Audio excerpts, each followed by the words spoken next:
Автомобильный холодильник итальянской компании Indelbi, модель TB100, пользуется популярностью у охотников и рыбаков, так как внутреннее пространство выполнено в виде одной большой камеры, что позволяет размещать довольно крупные продукты, рыбу или дичь. Также существует идентичная по размерам модель TB92, которая имеет две отдельных камеры и два дисплея. В этой модели можно устанавливать разную температуру в разных камерах. В обеих моделях установлен надежный и экономичный компрессор Secop. Полезный объем у них 83 и 97 литров соответственно.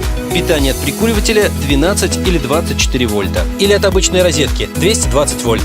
Имеет толстую теплоизоляцию и способна работать в условиях сильной жары, создавая температуру внутри до минус 18 градусов.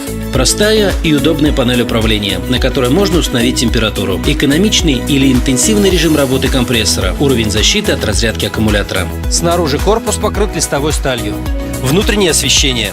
По бокам установлены ручки для переноски, а углы защищены пластиковыми накладками. На обоих моделях установлена система защиты аккумулятора автомобиля от полной разрядки.